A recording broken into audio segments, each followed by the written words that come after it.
we're back, everybody. Hello, and welcome to another week of the Five Guys on Live. We are really excited to have joining us and sitting in the fifth seat, the one and the only Henderson, Mr. 23 Maddox, the CEO and founder of Signal 23 Television. And my good buddy, Henderson, how are you, my friend? I'm great. How you doing on this marvelous Monday? It is a marvelous Monday. I see you have the zebra print in the background. And that lets me know that tonight will surely be a great live cast. Hello to everyone out there. Please chime in. Tell us who you are. Say hello to the guys as we get ready to launch into a litany of topics. Before we begin this launch and litany of topics, we talked last week about our dear friend CJ leaving Five Guys on Live, but always being welcome back to join us at any given moment, any given time. CJ launched on Anchor FM his brand new project. Darius, tell us about it. Yeah, so we're so proud of CJ for his new journey with his podcast. It's called Pride, Love, and Ego.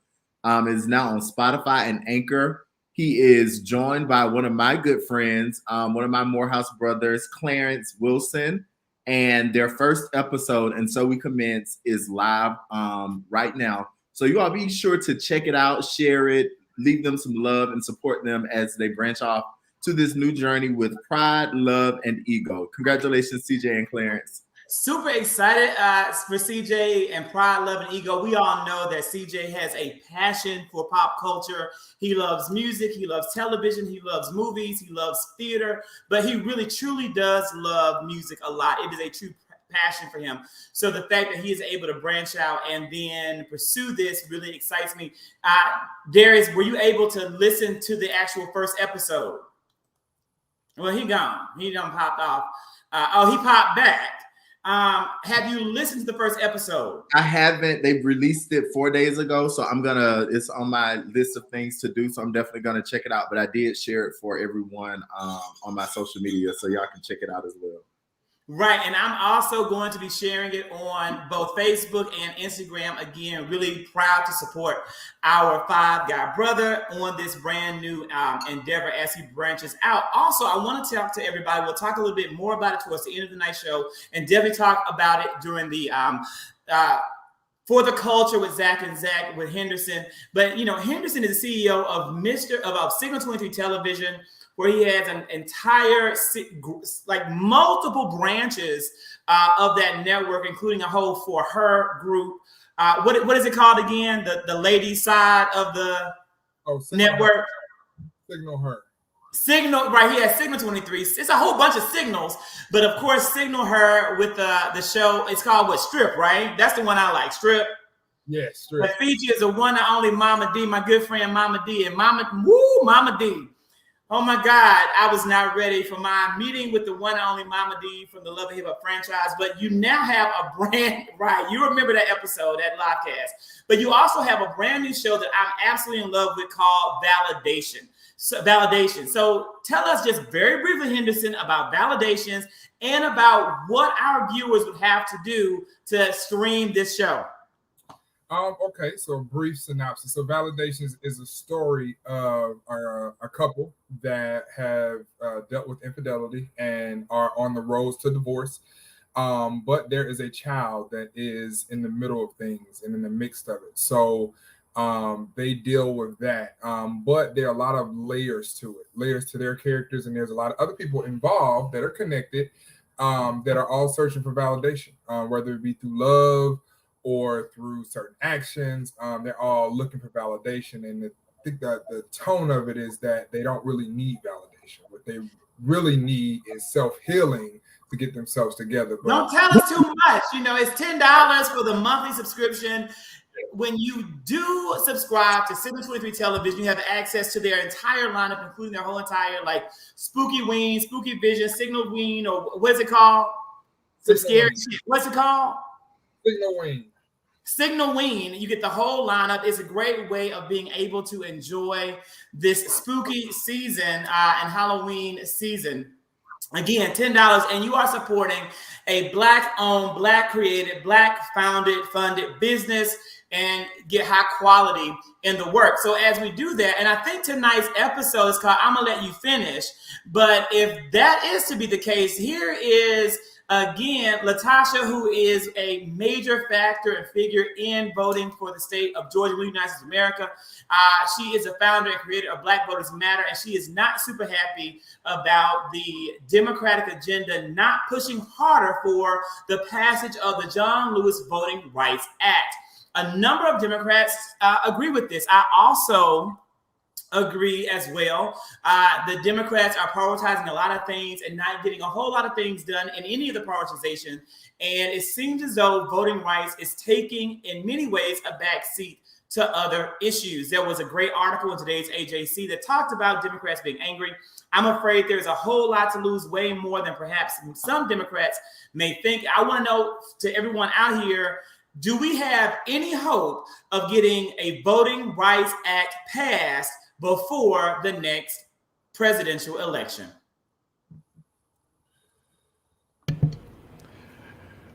All right, I guess I'll start. So my answer is I don't know. I would say I doubt it.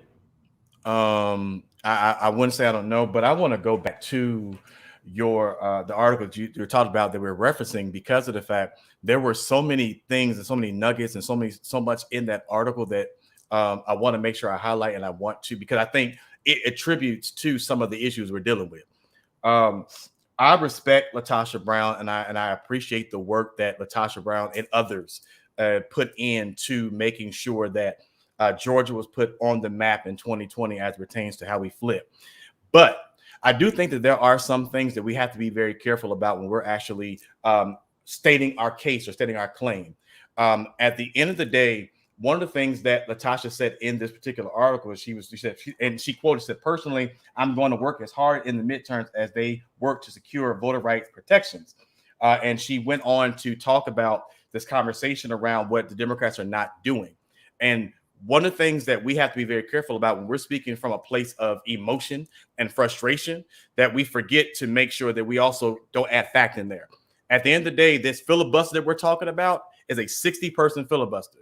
That filibuster is 60, which means that 10 other Democrats in realistic, but 12 in essence, because we have two, fools on the Democratic side who are still not voting with Democrats. So you have 12 people who are holding up the process. That's number one.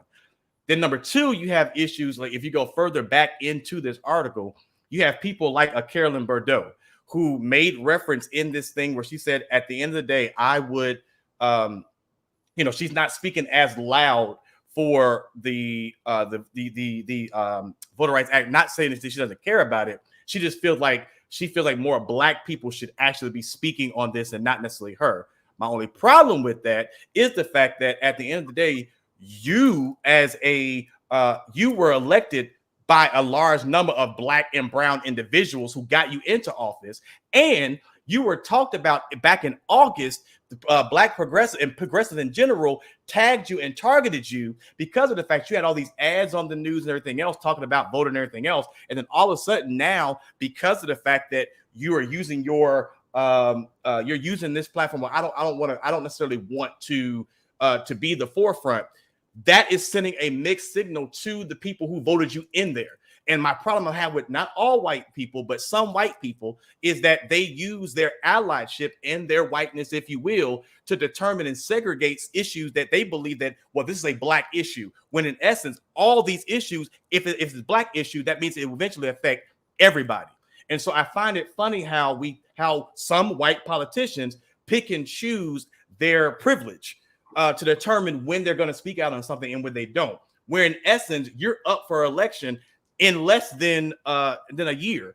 And so for you to be not standing on the right side of this and using and kind of playing a scapegoat, there's so many factors that we're running with right now. And all these people who keep putting these savior complex people up, these are the people you voted in there. And so now they've gotten in there and now they'll have your best interest at heart. So unfortunately, we're stuck, because now these people we put our hopes and our prayers in are now turning on us. And so we have to speak louder, but we have to also put facts out there. And right now, they're just not there. So they're playing politics, and unfortunately, we're getting the brunt of it. I think you make a lot of really great points, DeAndre. Not going to even attempt to necessarily defend Carolyn Bordeaux. I agree with you. I think that she may argue back to a certain extent to say that, it's a tricky situation that when non-Black people talk about Black issues, then they get penalized. But that's not, I don't believe that. Like, I'm not a supporter of that. I believe that these issues are universal issues and everyone should be speaking about them regardless of the issue. It's called, white people insert themselves in Black folks' business. That is something that I've seen on social media. But again, I personally don't agree with that philosophy because we're all fighting, to me, what should be the same fight. But this is not an issue that you could say that around, like you insert yourself in, because you're right. It is everyone's issue. Well, this is why she would think that. This is why she would think that is because she would say that the Black vote in Georgia is what is that's the actual root cause of why they wanted to stifle the vote. Now, that's what she would possibly argue as to why she would want to amplify the voices of Black advocates and Black politicians around the issue. But again, I don't agree with that issue. I think that it's going to suppress all Georgia voters and actually going to hurt Republicans a little bit more than they possibly realize, which I think is going to be, a nice slap back in the face when it all boomerangs back to them.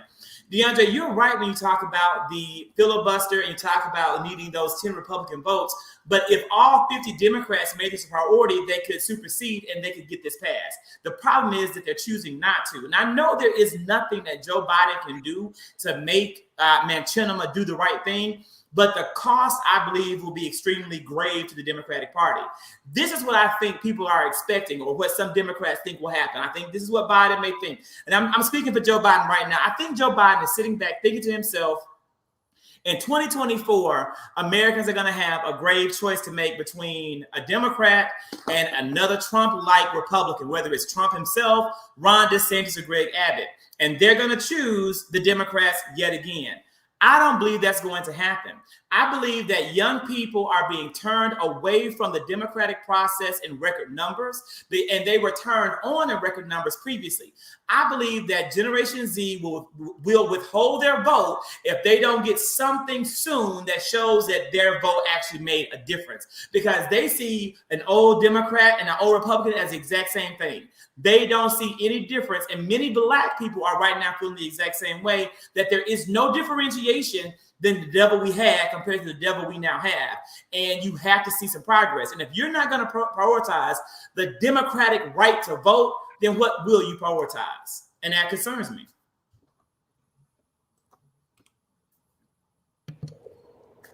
And so, yeah, anyone adding in that before we move to the next topic? Because I'm not, I'm still, No. I agree with what's all been said. And I think DeAndre made a great point about how some people pick and choose when they use their privilege, but then also how to pick and choose when they want to use their power as well, that they have earned on the backs of us. And so it's interesting that you don't want to stand up for issues for voting rights when those voting rights are the ones that help get you in the office that you're in. And so I agree with everything that's being said. I'm not sure if I necessarily agree with you, Zach, as far as the Of course you don't. You never do. This generation. But I partially agree. I partially agree they're going to hold their vote, but I think they're going to hold their vote and try to look at and create something different. That's what I believe. And so I just had a call or today when it was mostly young people, some training, and they were talking about their political views and things of that nature, and how a lot of them, I think, are leaning towards like that Bernie Sanders kind of capitalist kind of mentality, and will be creating something different and looking for a candidate who can uphold those views for them, and they not going Democrat or Republican. Just my piece. I think that you're right, and I agree, Katie, that the Democratic, is going social is going more mainstream, and I think that in the long run we need more than a two-party system. That is a belief that I have. Zachary Kirk believes that For the long-term viability of the American people, we may need to have more than two parties. The two-party system maybe possibly shouldn't have ever even existed in the first place. But I also believe that right now may not be the time for that to happen when we are at such a critical juncture in the course of American history and the course of American events. I am all about it, right? Like, I love the moment. I would love to see the Democratic Party be in smaller factions to then unite when the time comes to unite. But unfortunately, I just don't know if that's going to happen. And I'll tell you who isn't in any way not united, sadly, are the majority of Republicans. It's Trumpicans and Republicans, it's two camps. But when it's time to unite, they seem to have no problem doing so. And we will see if that bears true in the 2022 midterms and in the number of 2022 gubernatorial debates. And then Michael said, what candidates did Black people put in office who don't support the John Lewis voting rights bill? You're absolutely right, Michael. I think that's a great question. There isn't a candidate that we put in office who doesn't support the John Lewis voting rights bill other than Manchinima. That's Christian Sinema and Joe Manchin. They don't support it. They said they're not going to vote for it. Joe Manchin has said undeniably he's not voting for it. Sinema has been a little more quiet. But again, for the most part, most Democrats support it. The thing is, they're not speaking up for it. Correct. And this needs to be a continuous, consistent push where our leaders like Joe Biden uses the bully pulpit or the soapbox of the president to hone in on these issues as more and more voter suppression bills are passed across the country. And we're not just pissed off about voter suppression. We're also pissed off about, again, the cuts in the infrastructure bill that are also coming up. This is, again, what was originally promised. It's been cut down to the bare bones. And when you talk about what are those bare bones, this is where we are and what's being cut. They cut out,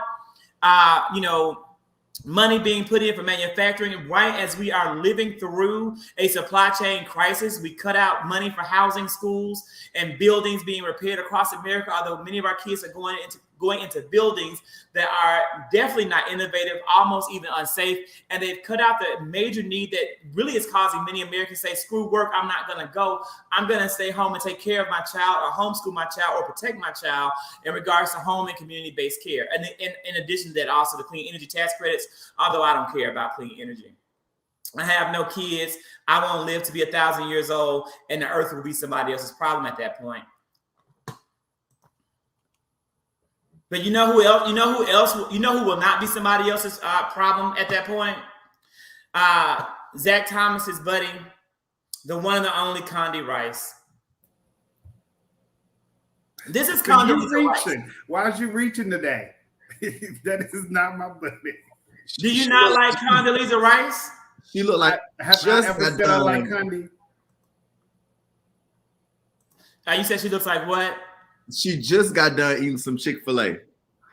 Oh my God. Let me tell you one thing. One thing I know for certain. I know for certain. Two things I know for sure is that Condoleezza Rice eats Chick-fil-A. Not only does she eat Chick-fil-A, Condoleezza Rice ensures that before she goes to her dressing room, they have Chick-fil-A waiting on her. And she feels good inside when she eats her Chick-fil-A and drinks that nasty sweet tea. She does.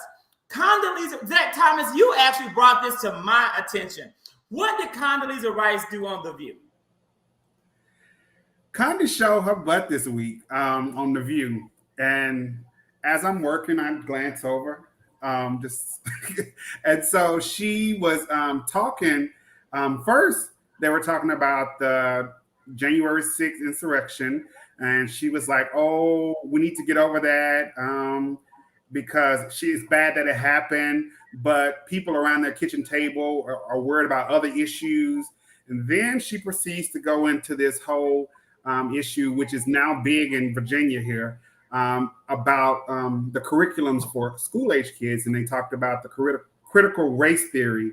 And her whole thing was it shouldn't be taught in the schools solely because we shouldn't make little white kids cry about who they are. And my question to the group or to the guys is, do we agree with Condoleezza Rice about the teachings as well as let's just get over January 6th? Okay, so here's my thing. I'm trying to think what exactly she said about the she said that white people should not feel bad, or in some way that she put it. White people should not feel guilty about things that happened in the past. They should not feel guilty about things that have happened in the past. And I'm less concerned with white people feeling guilty about what happened in the past, but I am more concerned about everyone being educated so that we won't, in 50 years, still be having this same conversation about the ways in which white supremacy continues to disenfranchise people. And so I don't care whether or not, white people feel guilty about slavery or Jim Crow or everything since the beginning of time. I really don't care if they feel guilty about that. I do want them to be embarrassed enough about that history such that they will conduct themselves in a way that moving forward, they won't have to be embarrassed to recount this history with their children, with their grandchildren, their great-grandchildren. So I did embarrass the kids. You said what? We're going to embarrass the kids. I don't want them to be embarrassed about being white. I want them to be embarrassed about that history so that they don't continue to support white supremacy into perpetuity. And so the only way that we're going to separate from white supremacy is if we're open and honest and we're educating everyone. And that includes the kids. And I've been in a classroom in middle school when one of my classmates who was white was so embarrassed, crying, running out the classroom, just all the theatrics, because they were so embarrassed about the history that they said they didn't want us to hate them. And so my response is, I don't hate you, but if you don't hate this action, then there's something wrong with you. So we just need to make sure that moving forward, this isn't. And when we talk about insurrection, we will still be talking about white supremacy in the same way in 50 years as we are talking about it in the past. And so I don't think that this is something that we're just going to get over. She wants us to get over it and move on, but it doesn't work that way because there are implications. There are 5 people dead from that event. It's the craziest thing that's happened probably since 9/11, as she mentioned that day. Oh, it made me cry because I never thought this would happen in our country. Shut up, Condoleezza. Go home. And I mean all the way shut up. I'm going to read, Darius, what she said specifically.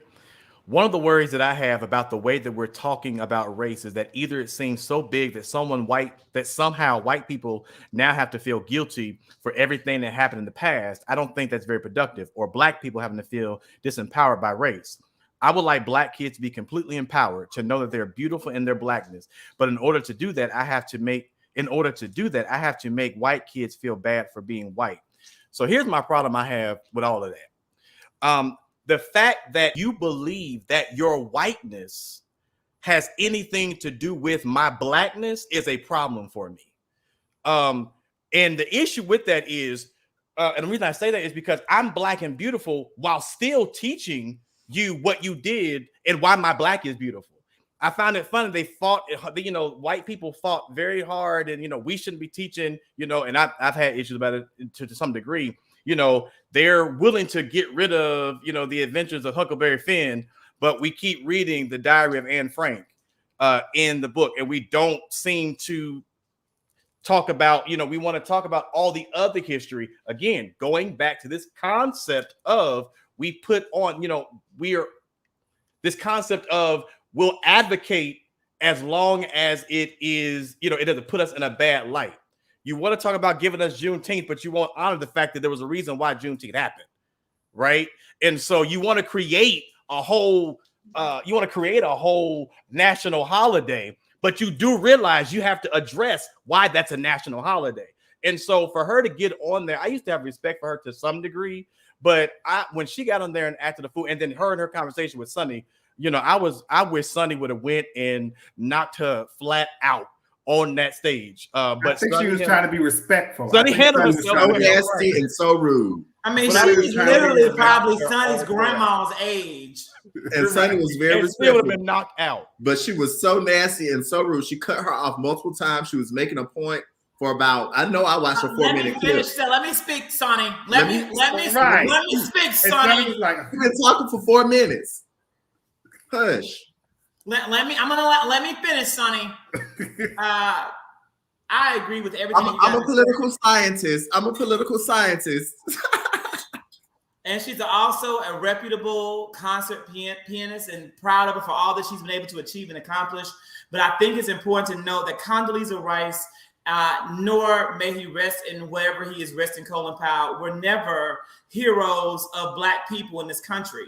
And many people may be too old to, maybe too young. Maybe you guys are too young to understand. I know I am too young, but because of my extensive research in life, I was able to relive the early 2000s and the 9/9, as many people back that ass up, and recognize the damage that both of those people did as they embarrassed the Black community by serving in the cabinet of George W. Bush and his absolute moronic and idiotic presidency. So I have not been, I'm sorry, I know many people love both of those people, both of them, respect both of them, but they don't come around. I don't forgive them for what they've done, the damage they did to America and our community, and it won't start. And so I'm thankful that Condi Rice got up there, because there's a whole push around revisionist history to revise their role in American history, because Colin spoke out against Donald Trump. Condoleezza Rice did not speak out in the same way, and now we see who she is. Condoleezza Rice crawled so that coons like Candace Owens could run. And aren't they running strong? I think that the issue with her is that she doesn't look in the same mirror that everybody else looks in. And I think over time, from the circles and the tables that she's been at, she has desensitized herself, if that's the right word to use, to what she really is. And I think that she's confused. And I think, well, let me not say that. She's not confused. She's an opportunist.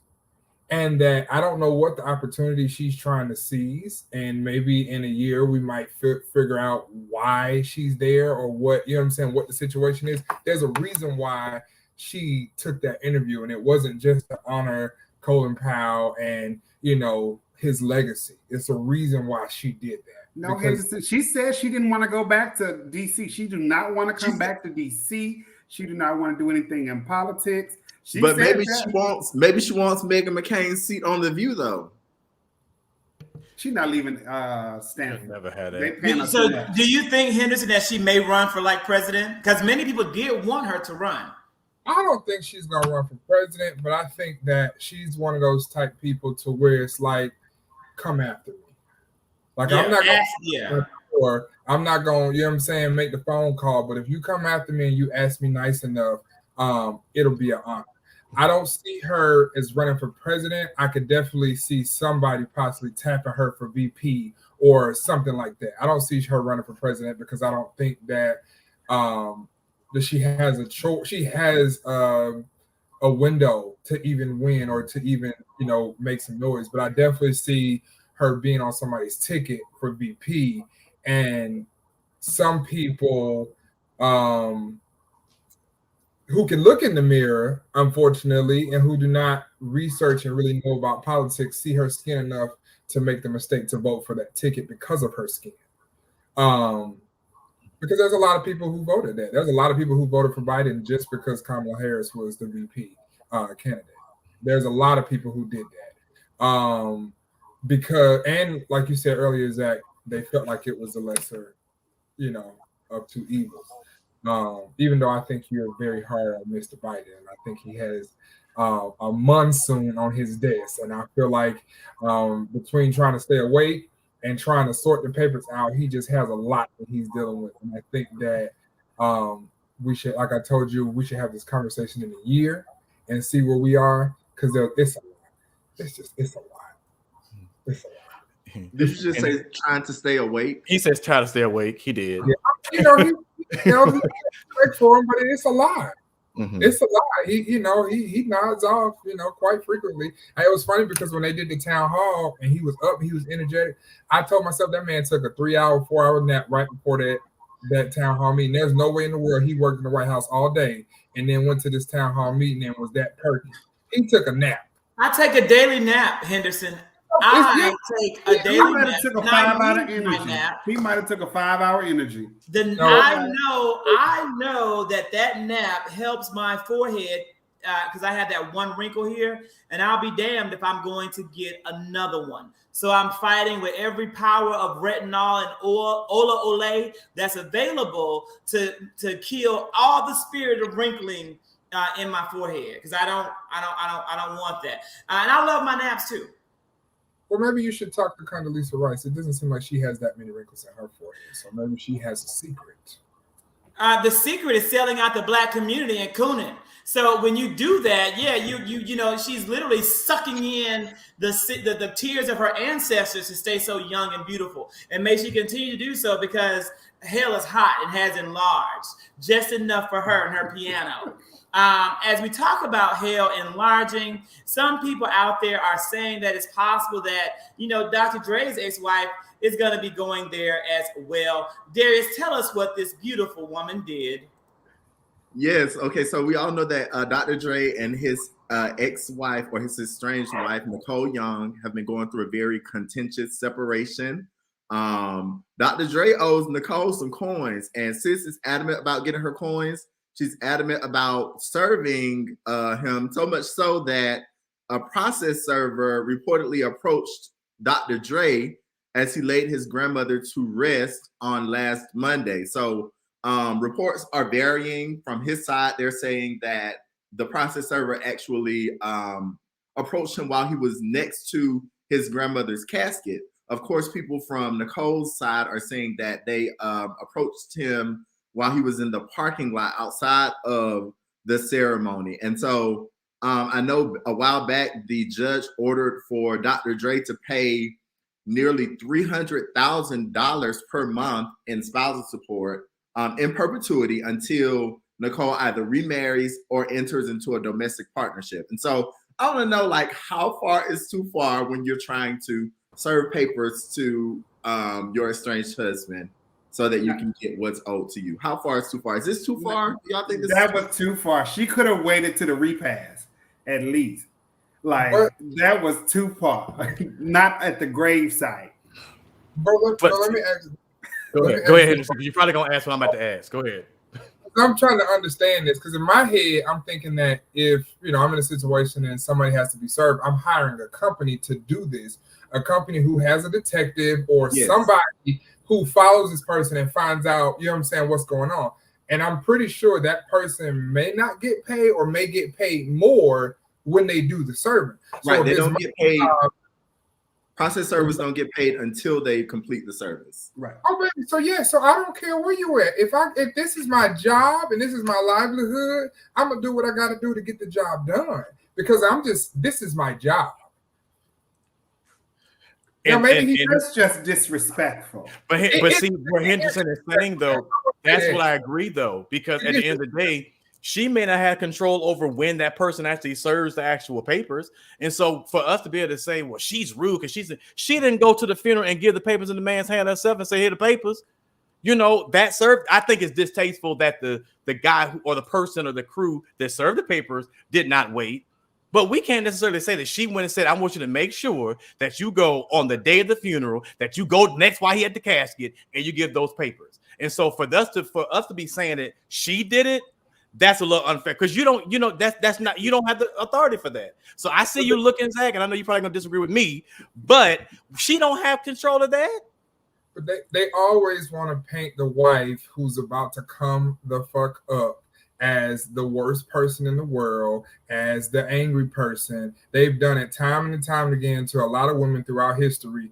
And no matter what the situation is, at the end of the day, that's what they want to paint that person as a bad person. So the media wants to take a story and they want to get you interested in it. You know what I'm saying? It's not interesting if you just say, oh, Dr. Dre was served at his grandma's funeral. It's more interesting if you say Dr. Dre's ex-wife served him at his grandma's funeral.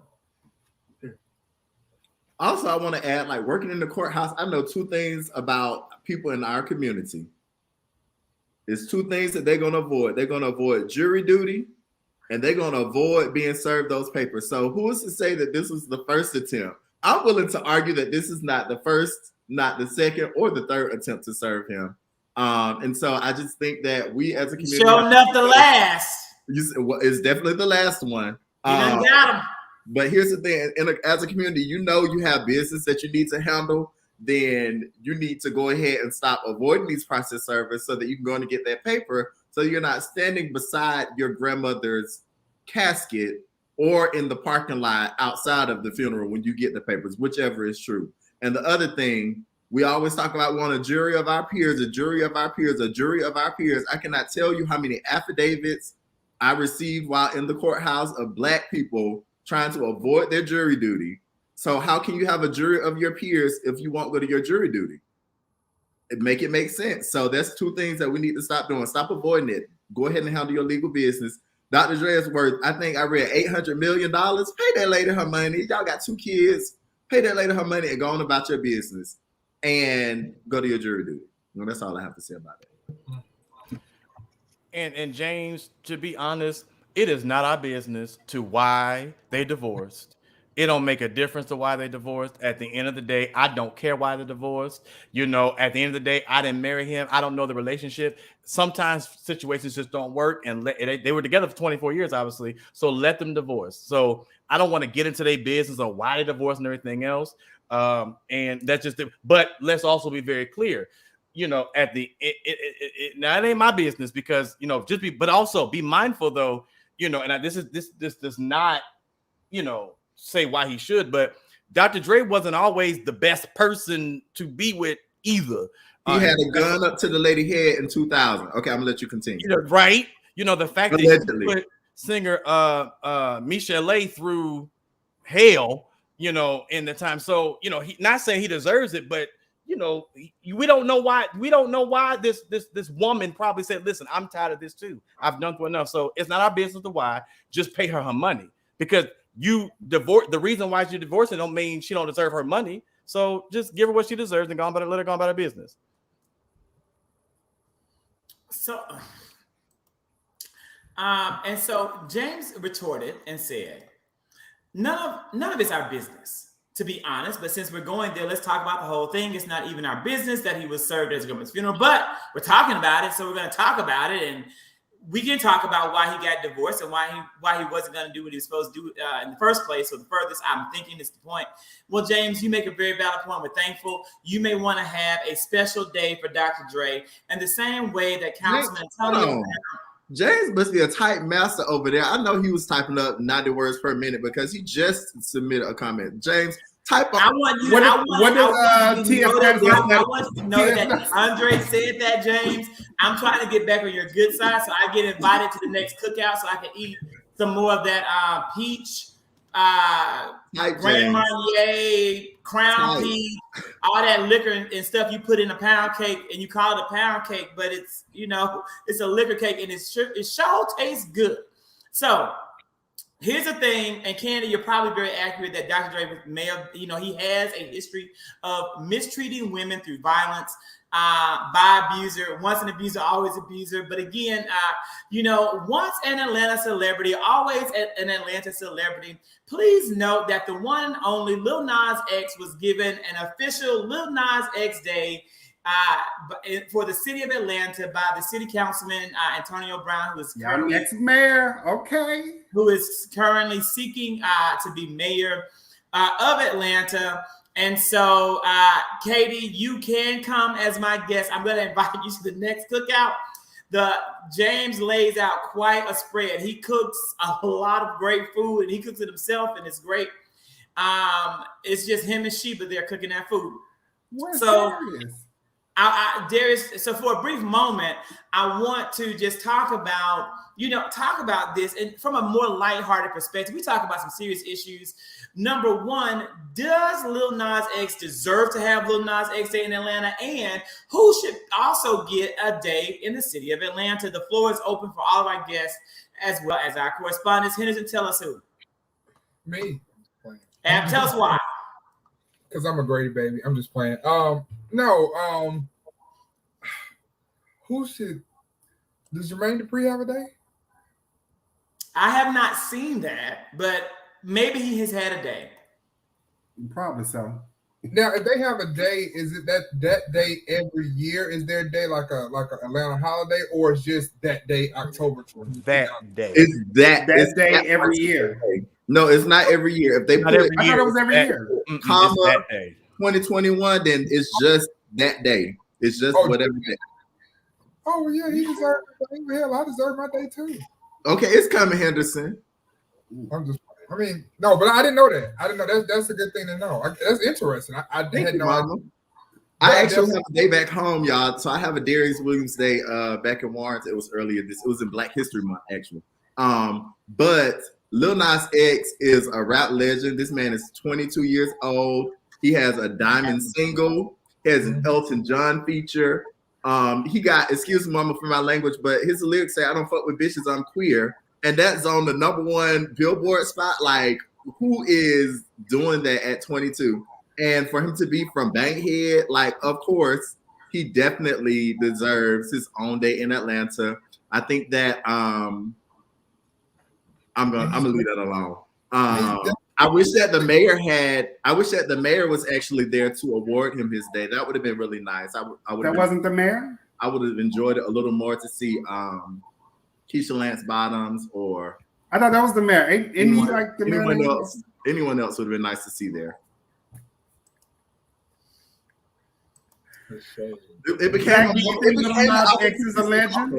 Like, I know. Okay, y'all. I said I wasn't gonna do that no more. So Don't do it.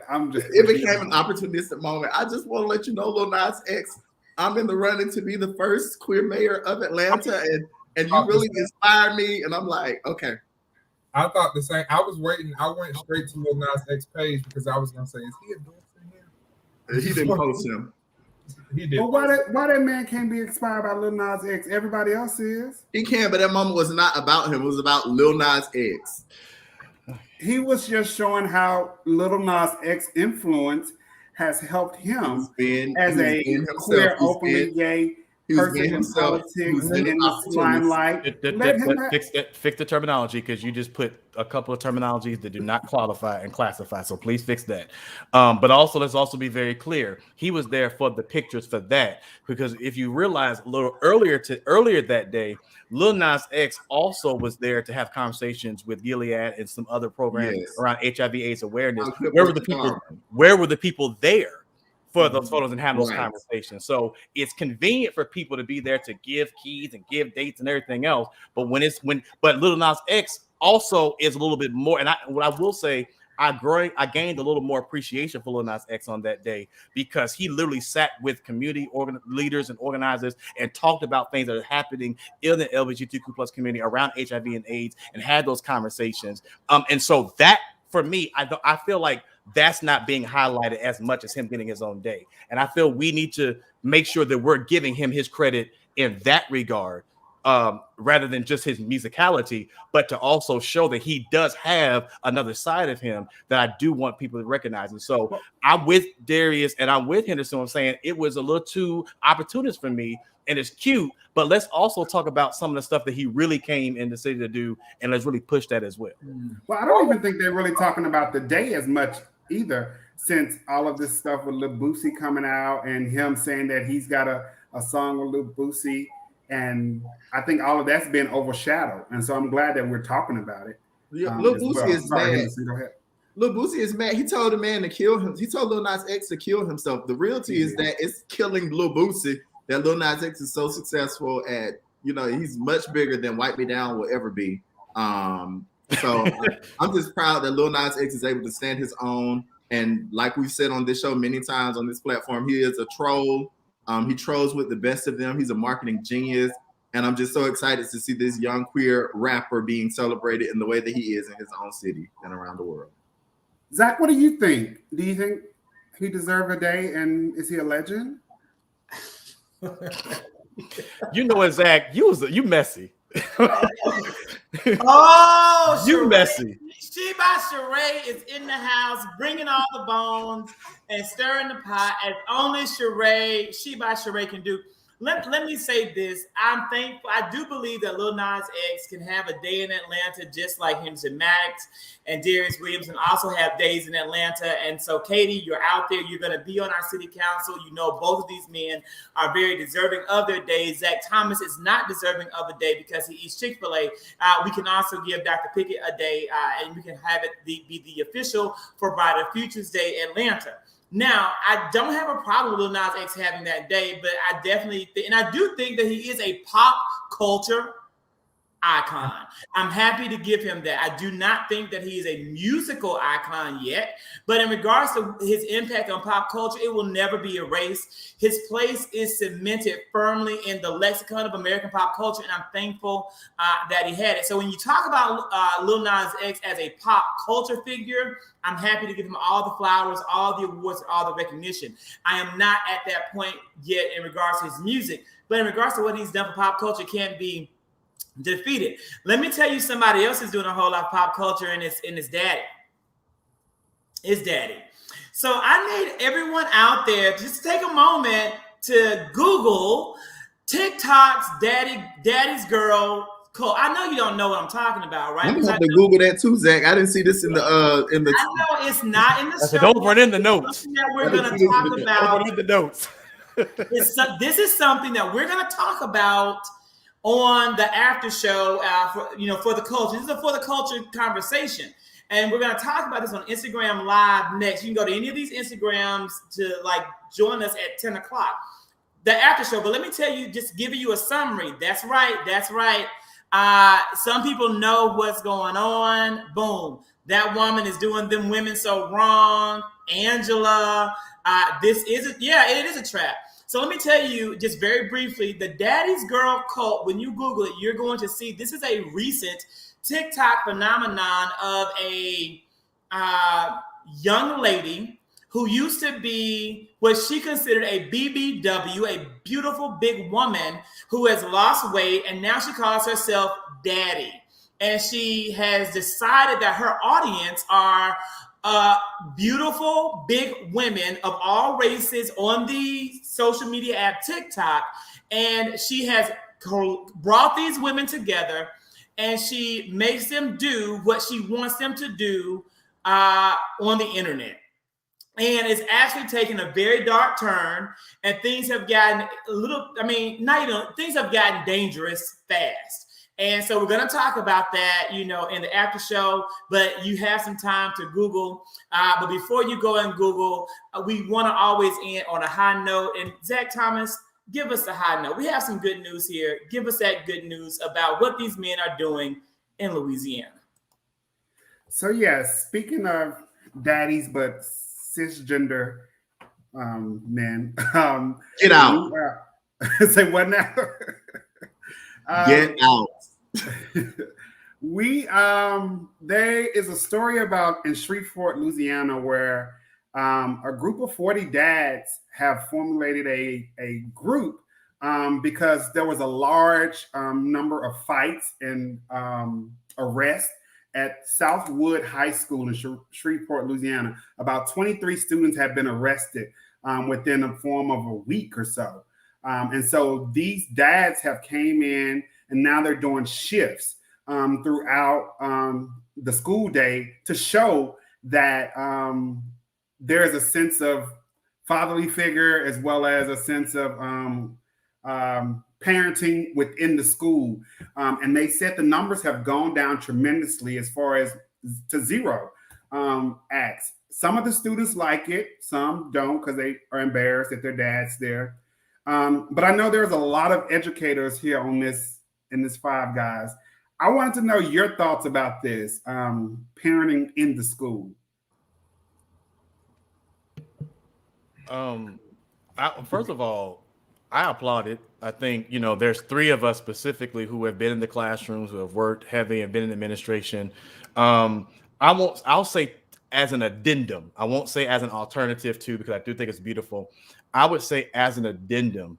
I think that one of the things I wish that our schools would also do would also provide spaces to empower men who are educators, particularly Black men in the schools, to be less of the disciplinarians in a school. Mm-hmm. Because when they see Black teachers in school, immediately we're disciplinarians, and we can't necessarily be those who are nurturers. And that's the problem that I have. You know, we have to be able to create a space and a welcome environment in a school where we're creating an environment where young people can feel safe and responsible. So we also have to provide a space in the school system where Black men can be educators, be nurturers, and not always have to be the disciplinarians and just use us for fights and everything else. Because I think and I can only speak for, I think I speak for all three of us. We've all had children who, in some capacity or another, who have seen us as uncles or as dads, and we've had to, do the things like go brush a kid's hair or make sure he was eating. And so we all have those moments. I just wish that we were able to have more of those moments, and not be only used for the disciplinary being called down. And so I applaud them, but I hope that we create an environment where Black men can do more than just be disciplinaries in the school system. I want to just add in that when I was in the classroom for 9 years, and at no point was I seen as a disciplinarian. I made sure of that, and I was an advocate, but I never wanted to be seen as that disciplinarian. That was a conscious effort on my part. So nope, I didn't go and break up fights. Nope, I didn't admonish kids for like disrespect they were leveraging to a different teacher. I kept it within my four walls, and I wanted to be seen as an academic. I was at a school that when I first started there, it was predominantly white. And I wanted everyone to know the level of content and knowledge I brought to the classroom because I'm a teacher. It's a running joke among these faculty members at my old place of employment. There was a massive brawl breaking out in the gym. And they literally called for all male teachers to report to the gym to assist. And I was walking straight. My principal was running. He turned and looked at me, walking in the opposite direction because I was headed to take yearbook photos of the chorus group. And I went and continued my mission to meet my assignment and took those photos of the chorus group. Because again, those kids had came together for a picture, and I was not going to miss my deadline breaking up a fight that had nothing to do with me. Well, I'm jealous because I was in the classroom for 8 years. And for 8 years, I was the midnight club bouncer. I would go through the hallways, throwing kids out the way to get to the fight, to save whoever it was, whether it be ninth grader, freshman, senior, whoever it is. I had scars. I threw some kids into some lockers. I jacked some kids up. I did a whole lot. Yeah, it was. I worked at Southside, and Joe Clark hadn't got there yet. And it was definitely lean on me. So ultimately, I think, like he said, I applaud these guys. I think it's amazing what they're doing. Having that presence in the school is amazing. And for me, it wasn't even like, I think it definitely got to the point to where they expected me to do it. But I did it because I worked in a small learning community that was 90% women. We only had 2 male teachers in our whole academy. So at the end of the day, I did it as protection for my fellow female who at the end of the day wasn't going to do it. And then also protection for whoever they getting their ass beat. Because those people who was getting their ass beat, they needed me. Because if I wasn't there, who knows where, they would have been. You know what? I never thought about that. Like I've said on this platform many times as well, I never jumped into fights. If students are fighting, no, stop, don't, press the button. Wait on the people to come. If I need to get the students out of the classroom, let them do what they need to do. But I never thought about, dang, like somebody's getting their butt whooped right now. They probably need somebody to intervene. It wasn't going to be me though. Because here's the thing. I was hired to be a teacher. Now I definitely can agree with Zach and everyone else as well. There is a need for, there's so much research on parental involvement in schools and how much parental involvement really changes the culture of schools. So it's exciting to see these dads because particularly in elementary school, you notice that pre-K, first grade, kindergarten, second grade, dads are everywhere. By the time you get about 4th, 5th grade, you see less and less dads. And that just is indicative of how a lot of relationships, work in the Black community. Like they're there in the beginning, but at some point things change and parents are no longer together. But it's important that dads continue to be involved in their children's schooling and in their lives in general. So it's good to see this. I know some of the schools that I worked at out in Henry County had programs where the dads would actually come in to read with the students. So I think that's also a good spin because the implication this is great. And while this is great, I don't want it to be that the dads are only involved in terms of keeping, the violence down. Like, how else can we encourage the students through mentorship? Not just to be the scary dads in the building that, make sure nothing pops off, but how can we let them know that it's cool to be a man who reads? How do we let them know that it's cool to be a man who is intelligent? Because a lot of students, especially the boys, do get picked on for being intelligent. A lot of them who are incredibly intelligent will not answer questions because they don't want to be seen as less than masculine.